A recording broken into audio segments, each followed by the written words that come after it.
Hi guys, welcome to the Hope Akedika show. Thank you for joining me today on another episode of just us talking and, you know, talking about what we've seen unveiled during the week and just things that have been going on around the world, in our local communities and in the UK in general. But guys, before we get into it, I just have to breathe and unload because today has been, I'm not going to say it was a bad day. It started off quite calm and collective, and I just knew where my head was at, right? But then quickly, it just turned into a rushing situation, into suddenly my mood was just off for no reason, guys. And everybody's been saying UK is such bad vibes, and I'm always trying to defend this UK, yeah. But I can't lie, today the UK bad vibes maybe caught up with me because I've had to fight. I've had to fight to stay positive today, to stay motivated, but it's good. It's not like nothing bad happened in general. It was just one of those days. It started dragging a little bit, and then obviously getting ready for this moment now. And the rush, guys, I rushed so much, I didn't even remember to put a single jewelry on my body. Like, I have no earrings on. And for the first time, I'm revealing my egghead. Of all the days to forget my earrings, is the days my egghead decided to come play through. So, yeah. Anyway, we move, guys. I hope the egghead is not egging too much, okay? Because this is my first time doing these kind of braids on my head at my big age. As a black woman, this is the first time I'm actually doing cornrows with expressions, but I'm loving it. Is anybody on the live? Are you going to get involved in the discussion? I just want to say hi to anybody who's on the live right now. So say hi to me, guys. I want to talk to you guys. I want to know that you're in the chat because I know there are a few people probably tuned in live, but you're not going to try and talk to me until later on. But I want you guys talking to me right now. And let's just get straight into the first story. Or do you guys want me to give you a few moments to say hi back to me? Let me know how your day's been. Yeah.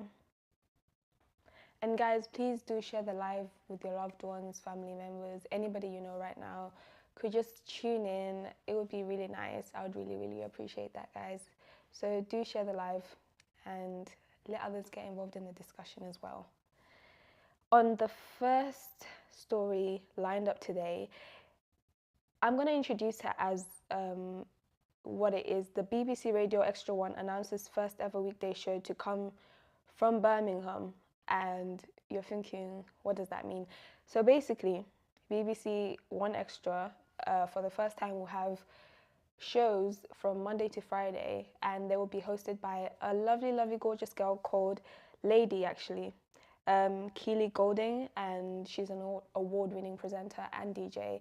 She is so lovely, she is good vibes, and she goes by the name as your favorite girl from Broome. So she herself is a Broomie, and she's coming back home to present this show. She's literally made history. We're so proud of her.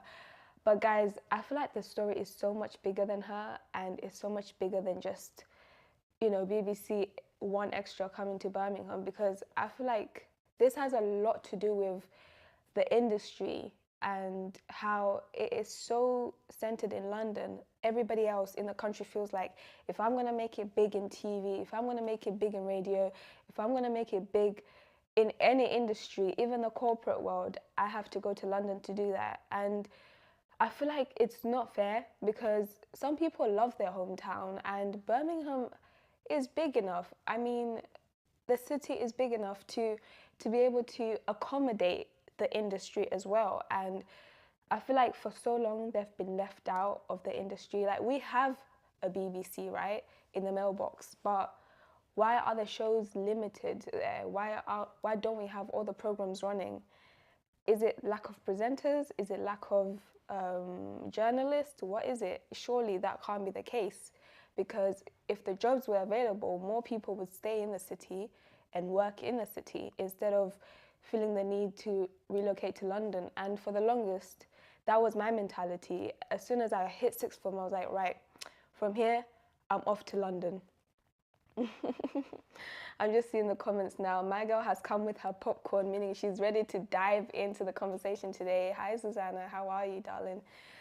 But as I was saying, a lot of people, we feel the need that we need to relocate our lives to London. And I know this. I have a few friends who I went to school with who either commute and work in London or have moved to London. And we know London is not easy in terms of living prices, just cost of living there in general.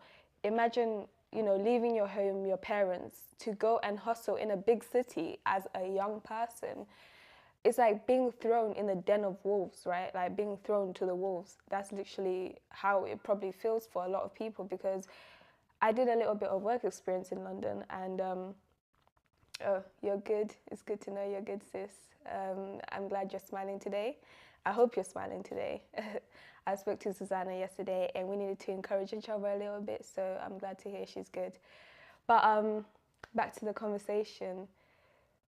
I commuted to London for a little bit, for like 2 weeks, and oh my God, the rush, the underground, getting to the locations, trying to stay in areas where I could afford accommodation, and then traveling to the areas where I needed to go and carry out my work experience.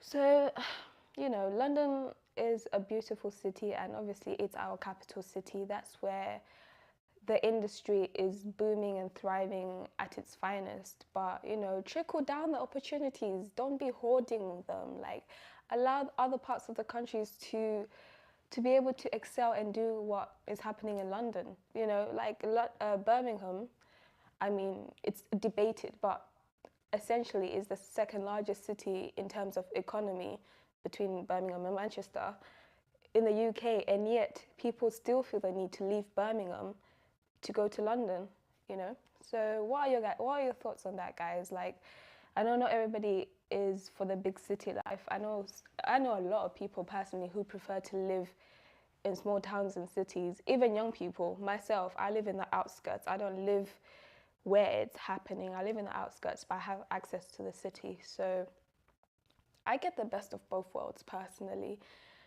And yeah, what do you guys think about that? I definitely feel like it's about time more started happening in Birmingham in terms of the industry. Even artists, they feel the need to, once they blow up and make it, they're not buying a house in Birmingham, they're not buying an apartment in Birmingham, off they go to London. Guys, I am shivering. I feel like I'm sitting in a freezer. So if you see me shivering, don't ask no questions, I'm fine. I'm just a little chilly. I'm gonna go to the comment section. What can be done to support a change? Chris Brown shouted out Birmingham, even if being petty, but I'm sure many people searched it up and whom didn't know. Come on now. Yeah, that's very true, to be honest. There's probably a lot of people outside of the UK who did not know Birmingham, but I sure as hell hope that everybody in the UK knows what Birmingham is, because otherwise geography in school is not geography, and there's a big problem. To be honest, did I even hear the word Birmingham in geography in school? I highly doubt it. The only reason I knew what Birmingham was and what Birmingham looked like was because my dad brought us here on trips to see family. So actually, that reminds me of something else, guys. I remember being in school, right, with a British-born white male who was born and bred in the city we grew up in. And this is the first time I heard this, right? He was born and bred in Peterborough and had lived in Peterborough his whole life. He had never been to any other city. Like, he had never left the borders of Peterborough. That's insane. To me, that was such a hard concept to digest, because I'm like, what do you mean you've never left Peterborough? But it's such a common concept. It's such a common thing. And the more people I started talking to and asking about this, they're like, yeah, the first time I left town was with a school trip, or with when I left for uni. And I was just like, how? Why? But it's very much real. Some people just don't feel the need to, or they don't have a reason to go to another city. Maybe they don't have family outside that city. Maybe their family, as far as back as they can remember, have settled in that one town or city or place. So they've never felt the need to go anywhere else. But yeah, that was shocking to me. That was a very shocking discovery. I was like, wow, I'm more well-traveled than a born British guy who has lived in this country his whole life. Like, I mean, within the country, not outside of the country, of course, that's a completely different conversation, because first of all, you need a passport for that, which again, not everybody has access to one, or I mean, has one necessarily. But no, Chris Brown shouting at Birmingham. That was interesting, guys. I heard he's coming back. I heard he's coming back, and oh, I want to go. I want to go. He's coming back in March. I don't know, to be honest. I don't know the context of what the shout out was about. Was it after the incident in London, the girls complaining that he was very selective of who he let into the after party? I don't know why I'm doing that, but I mean, over the years we've known Chris Brown. We know what he likes. You know, we know what he likes. He likes what he likes. But, you know, we still choose to go and put ourselves in those situations. Anyway, I'm not putting my opinions out there about that. I feel like that conversation is over and done with now. People are over that, I think. You know, 3 to 5 business working days have gone by since the incident, right? Yeah. Okay. Yeah. Okay, referring to that incident. But yeah, no, he's coming back to Birmingham, and I hope I get to see him. I would actually go to a Chris Brown concert, guys. It would be incredible. And moving on to our next story, guys, this is one that I am for. This had me smiling from cheekbone to cheekbone. So, domestic abusers to be added to violent and sex offender register in new crackdown. Obviously not the fact that we have these kind of offenders, but the fact that they're being dealt with more harshly. The fact that they're being dealt with more harshly. Like, domestic abusers should have never had the liberties they had, because okay, let me just read a little bit of the story and explain why I feel the way I feel.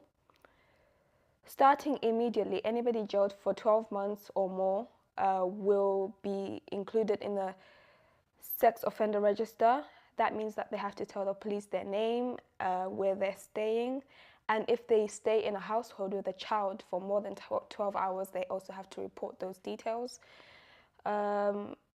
Police will also be told they must treat violence against women and girls as seriously as terrorism and similar crimes. So yes, I'm all for that. I am all for that, because how are you going to know if somebody was abusive in a previous relationship if there's no record of that? As soon as they've been released from that situation, there's been no record kept of that, and that person is able to go into other relationships with other people, not reveal their history of what they've done in the past or who they are, and then they get to go on and carry on that abuse and carry on that abusive cycle. But as a sex offender, now you will know if you're dating someone and they happen to be on the sex offender list. I mean, more people will be like, okay, you know, why are you on that list? And they'll be like, that conversation will be dealt with, and you'll be able to know that, yeah, this is not the kind of person I want to be getting into a relationship with, or this is not the kind of person I want to have my kids around. And yes, women should be protected more. Women and children and young girls should be protected more, because there are a lot of women. What are the statistics? 2.4 million, guys, in the last year is too high of a statistic. It's not normal. 2.5 is not. Who decided 12 hours was safe? Thank you. Thank you for asking that question, because a lot can happen in 12 hours. If somebody is a sicko, all they need is a couple of moments in the presence of a kid. So thank you for asking that question, because, yeah, even me, I did feel 12 hours was like, no, I did feel some type of way about that, sis. What do you think anyway? Let me know. Carry on what you're saying. I like where you're going with that statement. But I did have the same thoughts, I'm not going to lie. But thank you for mentioning it. So yeah, I do feel like they should be taken more seriously. It will just deter the act of domestic violence happening, because I'm sure there are a lot of men out there who say, you know what, it's not worth me hitting this woman and ending up on a sex offender list, because who wants to be on the sex offender list? Nobody wants to be on that list. It's embarrassing. It's annihilating. It's just bad. Okay, it's just bad, because yeah, it's not the kind of thing that you want to be carrying around with you. It just stops you from getting jobs. It stops you from being able to live freely and, being a civilized human being, citizen in this country. So, but no, I am not here for that. And anything to deter domestic violence, I'm sure there are a lot of people who, once they know that it's a serious thing, will not do it, will not even try it. They will not try it, hopefully anyway. But I'm happy for that. Women are being protected. But like you said, 12 hours is a lot for a criminal to get up to no good if they're around a child. So, and I'm all for children being protected, guys. You know how I feel about kids. When it comes to kids, it's just, we don't play about the kids, okay? We protect the kids, we love the kids, we keep them safe from the world, the people, the internet, anything. We have to keep them safe from all of that. So,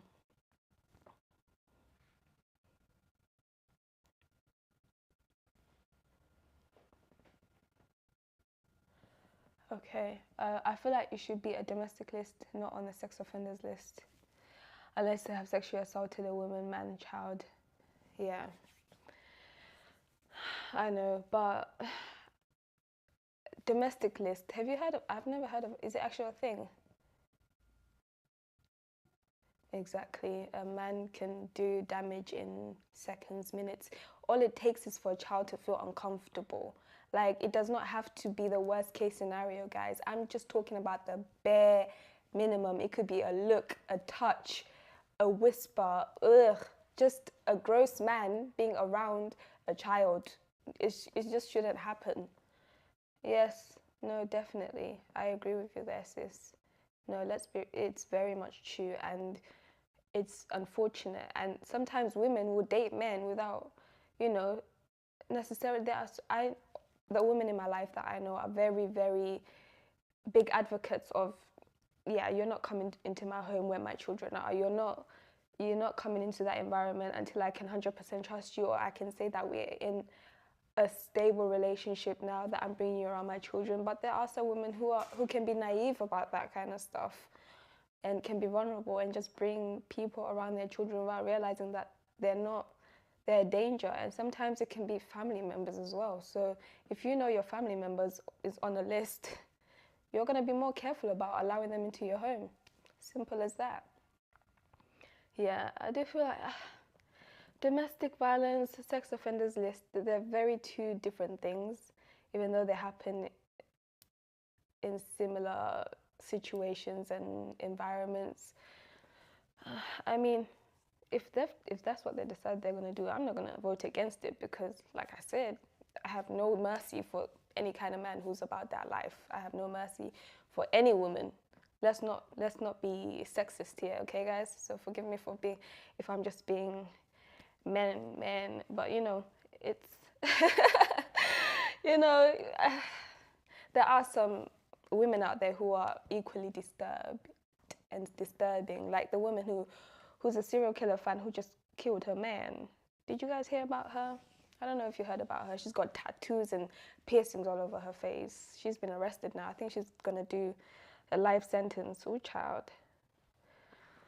Yeah, the world is cruel. Both men and women can do some questionable things. Let's not be generalized based on gender, because our society these days, we have a whole genderless category now.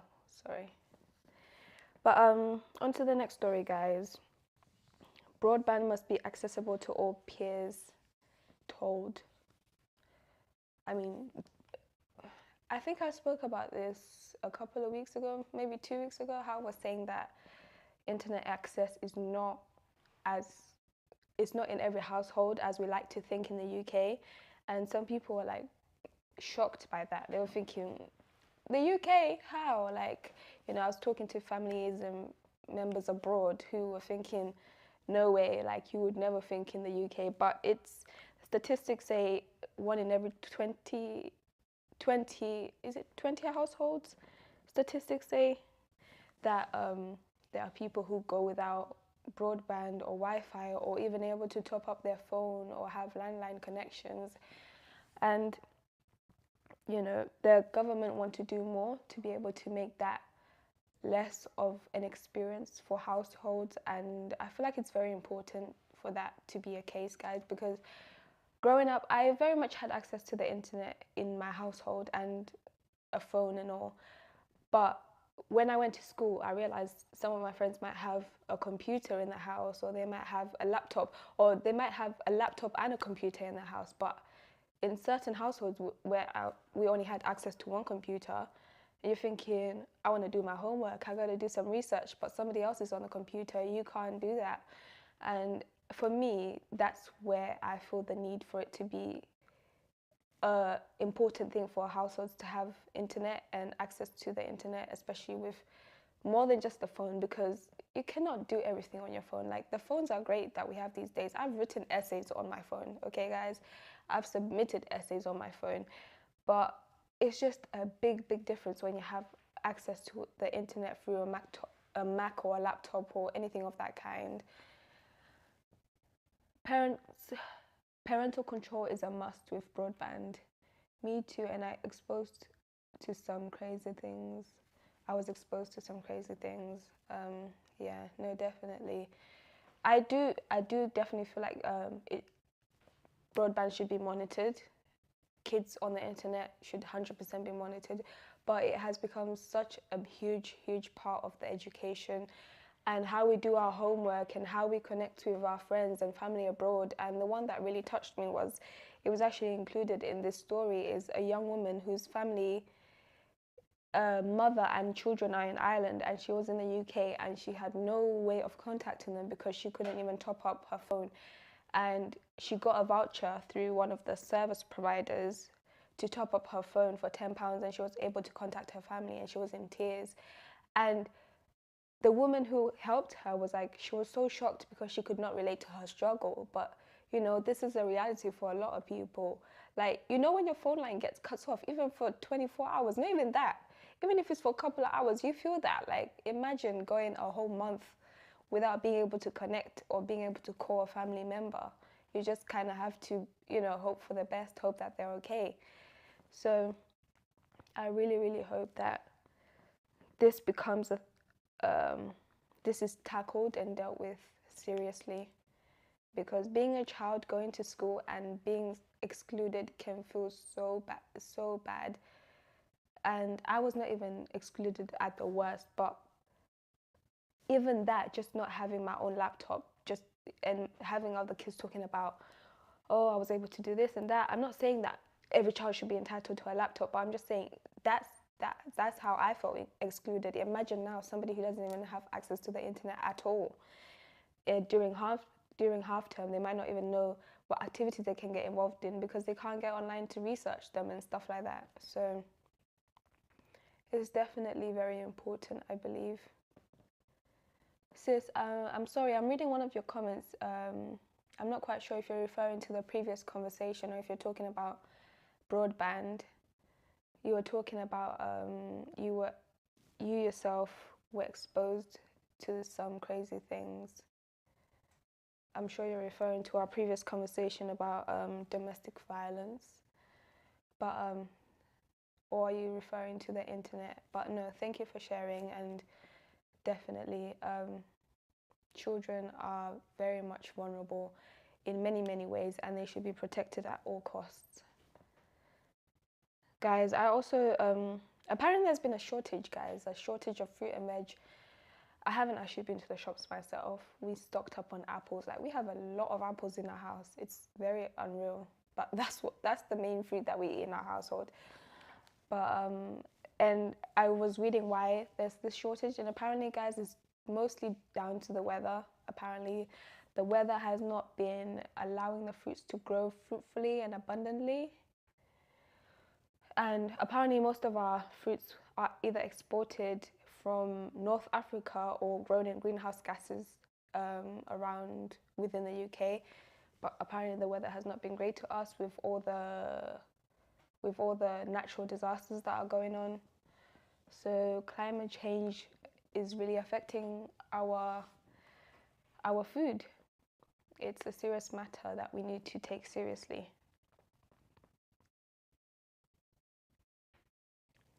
So it's a serious matter that needs to be taken seriously, but yeah, and apparently in the shops there, obviously they have to do this. We did this in lockdown, right, where people were being monitored how many items they can take, because some people were just doing too much with some of the stuff, like with the toilet papers and the milk and stuff. So you go to the shop, they're counting how many red peppers you're taking home that day.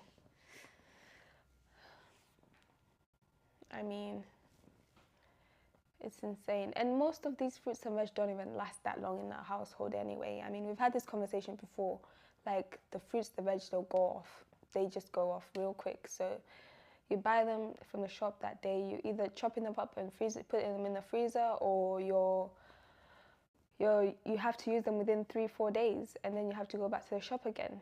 But if they're not in the shop, or maybe this is why they could have just told us why the fruits were not the best quality. Maybe this is like the process that we just couldn't produce fruits good enough to last that long, and now we can't even barely produce any.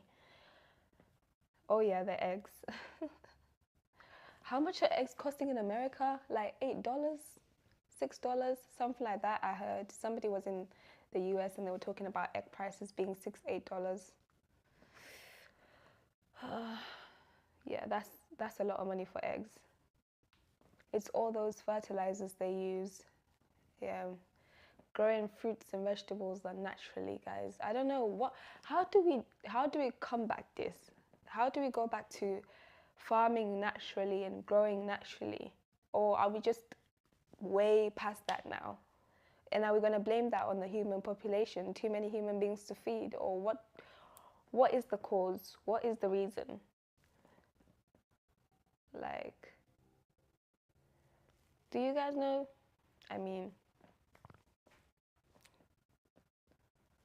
or is it consumerism? We just consume too much. Or is it the fast food places? I don't know. Oh, and guys, apparently, in 10 years' time, it's 2023, right? In 10 years' time, robots will be the ones doing domestic chores. Do we really believe that's going to happen, guys? You'll be having robots like with limbs, like robots with limbs and legs doing chores in our houses. Would you be comfortable with that happening? That's just another random story I saw before coming here, and I was like, are we talking about robots like hoovers, washing machines, like appliances? No, I don't think that's what they're talking about. I think they're actually talking about actual real life robots doing household appliances. Oh, Suzanne, you're saying, I feel like we're way past that. I know, I feel that too, because who's willing to leave the city to become a farmer? Like, how many people actually still want to be farmers these days anyway? Because I feel like the best way to do that was to actually have human beings doing these jobs. But, you know, civilization has outgrown farming. Like, how can we outgrow the one thing that sustains us? Give me a robot to clean my house. You definitely need a robot. You clean way too much, sis. You know what? When they first come out, you're the first person I'm buying a robot for. You clean way too much. But guys, no, honestly, thank you so much for joining me on today's episode. Hey cousin. We have to start buying land and start a farm down here. You know what? I'm pocketing it in. Who's in? I'm in. I will happily put money down for this. We need a farm because, no guys, it's getting out of hand. What are we gonna eat? We need to grow our own food, and I'm down for it.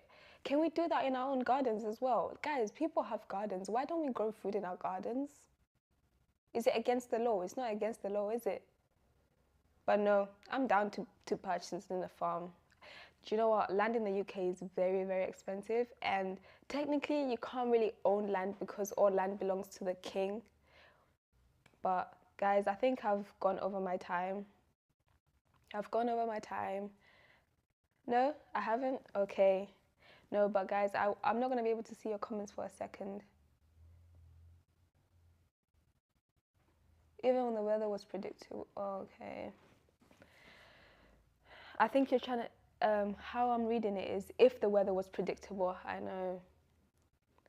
At least, okay, let's try with our gardens. Let's start with our gardens, guys. Well, the day I have a garden, I think I'll start with some tomatoes. I don't know why. I just love tomatoes. But let's try it out. Let's grow something in our garden, a fruit, a vegetable, anything. It would be good. Why not? But thank you so much for joining me today, guys. I really, really appreciate the comment section. I really love it when we guys are talking and getting involved in the discussion. And I'll see you here next week.